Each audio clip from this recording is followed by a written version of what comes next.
Sometimes if meet it doesn't work. Okay. Okay, cool. All right. Hi, I'm Kenna, and today I'm going to be talking about carbon credits and trying to assess, are they really working, what are their impacts, what are their potentials in the future. So just a quick little presentation overview. I'm going to start with some background and a definition explaining what they are. Then I'm going to go into the two different market types there are of carbon credits. I'm going to talk about carbon offset projects, the current pricing and where we are economically, and then I'm going to go over the impacts. So to start off, why is it important to us? Why should we care about carbon credits? There are greenhouse gases. Greenhouse gases are temperature regulating atmospheric gases that regulate the Earth's surface temperature through absorbing the heat from the sun and reflecting it back onto the Earth's surface. These are important because without them, our planet would be too cold for us to live on. However, with too much of them and them reflecting too much heat, they can heat our Earth's surface too much to the point that we start to have environmental impacts. This is known as also global warming. So, what are carbon credits? So carbon credits are a market system in place in order for us to evaluate our carbon offsets and our carbon emissions. So to kind of explain how this cycle works, it starts off with a carbon emitter. And there's a certain amount of carbon that people are allowed to emit through government regulations. If they emit over their allowance, they then can buy carbon credits, which are projects or under emissions for carbon that will then give them the carbon credit to then be within compliance and help them from that standpoint. So to go a little bit more into the basics of carbon credits, one credit is equal to 1 ton of carbon dioxide removed from the atmosphere. To give you a better picture of how much that is, kind of what that looks like, this demonstrates what 1 metric ton of carbon dioxide looks like compared to a human and then next to a house. So it's quite a bit of carbon dioxide. However, there's so much in the atmosphere that 1 credit truly isn't necessarily that impactful. Another thing about them is that they are single use. So after a carbon credit has been bought or sold, it is then taken off the market. It can no longer be used. But with that being said, there's no limit to how many carbon credits can be bought or sold at a single point in time. It just can only be used once. Now to go into the two different types of market, the first market type there is the regulatory compliance market. Now this market is meant for companies and government agencies that are required to be accountable for the greenhouse gas emissions. This has to do with permits to pollute. So this is when you have if you are a carbon dioxide emitter, what happens is that you have to have a permit in order to emit these greenhouse gases into the atmosphere. And with these permits comes a cap amount that you are allowed to emit of these greenhouse gases. This is represented by this little red dotted line on the graphic.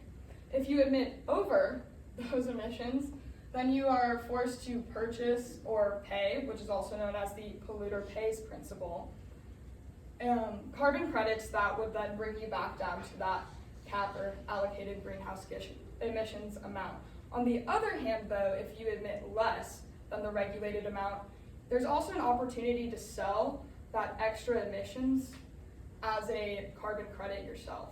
So this is kind of how the purchasing and sale cycle works.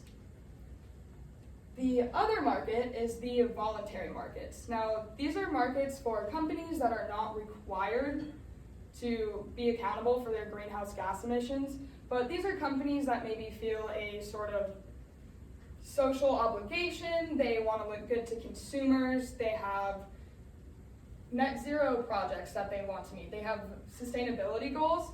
A lot of them will become involved with carbon offset projects that allows them to then meet these goals. So the way that this system works is that a greenhouse gas emitter will then privately pay a carbon offset project.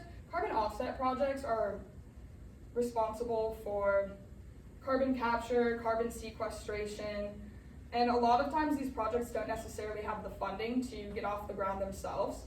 So these emitters will then put their funding into these projects, and they can then receive carbon offset projects, which then will help them reduce their carbon emissions and become closer to net zero.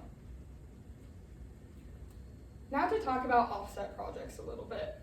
Offset projects are projects that sequester carbon from the atmosphere, therefore offsetting the emissions that have already been put into place.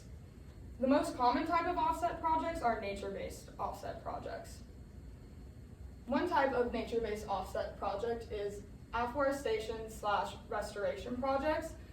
Afforestation and restoration projects are when there's an area of land that has not been a forest land previously, it's been really degraded, it's not been very healthy, and they will go in and plant trees and turn it into a forest area. Now this can be really beneficial. It promotes sustainable environmental management practices, it helps with the biodiversity, and it helps rejuvenate this area while also combating carbon emissions. This specific photo is from a afforestation project in China. Another type of project is reducing emissions from deforestation and degradation, also known as RED projects. These projects mainly occur in developing countries and developing areas where deforestation and degradation are really popular due to logging industries and clearing out a bunch of forest area for agriculture and livestock. These also are a government program that is oftentimes put in place in order to help promote a more sustainable economic practices that no longer degrade the land, so that after it's been used for those few years, it can no longer be used and they have to move on to new areas. Another project is agricultural soil projects. Agricultural soil projects really focus on soil degradation and soil that has been harmed from just a lot of use over the years and doesn't really have any nutrients in it anymore. So by doing this and helping the soil, they also help local economies as well through providing more farmland, but also planting trees and some more of those bigger carbon sequestration plants as well. This also provides economic opportunities in developing countries to provide also farming jobs and really help the community as well. This photo, it was taken of a project that currently is going on in Kenya to help promote local farming in communities. The last type of nature-based project that is one of the most popular ones are plantations and monocultures. This really focuses on promoting the planting of agriculture, and so that's the planting of trees in a lot of plantations, and they really want to promote the planting of trees to farmers who have recently taken out these whole areas of trees, so it really helps to avoid the degradation of land, but also while promoting tree plantations as well. However, there are some negative impacts to monocultures because they do reduce biodiversity, but overall they seem to help. This photo was taken of a monoculture and plantation project in India, which has really been leaning towards promoting farmers to leave trees, plant more trees, and pushing agriculture, which has significantly helped them reduce their carbon dioxide emissions. Now to compare the two markets. The compliance market is a mandatory market. As you can see, the compliance market has a lot more money put into its system, but that is because it's mandatory and people have to do that. The voluntary carbon market has less money put into it, but that's because it's people's choice to go into it. However, there are a lot of projections saying that in the next few years, the voluntary market is expected to grow quite significantly. To look at the difference in the amount of money in them, this photo was taken yesterday morning of the current prices of what the carbon credits are going for. As you can see in the compliance market, the credits are significantly worth a lot more money than in the voluntary markets. Also, if you take a look, the US is normally accounted for by the California market. That's because California has a really unique carbon credit market, and it also has one of the largest ones globally, and is kind of one of the only ones in the US at this current time. So normally what the US is based off of is the California compliance market. So to take a look at the impacts, there's a lot of criticisms, but there's also a lot of people who are really pushing carbon credits.